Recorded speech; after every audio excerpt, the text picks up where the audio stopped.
Hi, good morning. எல்லாருக்கும் வணக்கம்.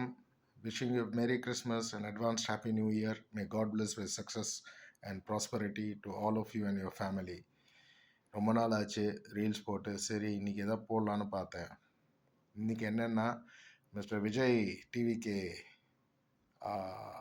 Party அவங்க பேசினதை நிறையா பொலிட்டிக்கல் பார்ட்டிஸ் வந்து ஒரு கேள்வி கேட்டாங்க. அவர் கொள்கையே அறிவிக்கலையே அப்படின்னு. நான் யோசித்தேன், அவங்க கேட்குறதுக்கு முன்னாடி அவங்க கட்சியோட கொள்கை என்னன்னு அவங்களுக்கு தெரியுமா தெரியாதா? Point number 1.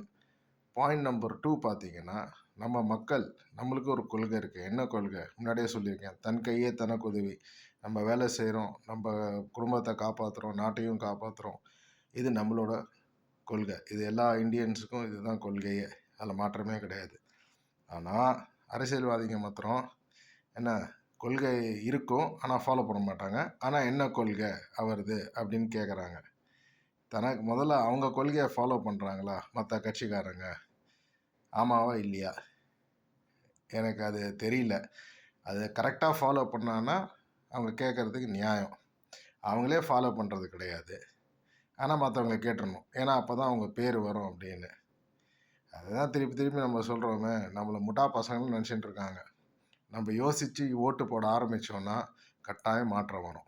இதுதான் என்னோட தகவல். ஆஸ் யூஷுவல், நான் சொன்னது உங்களுக்கு பிடிக்கலன்னா என்னை கழுவி ஊற்றுங்க, திட்டுங்க. எனக்கு மானம், வெக்கம், சூடு சொரணே கிடையாது. பிடிச்சிருந்ததுன்னா லைக்ஸ் போடுங்க. ஜெய் ஹிந்த்.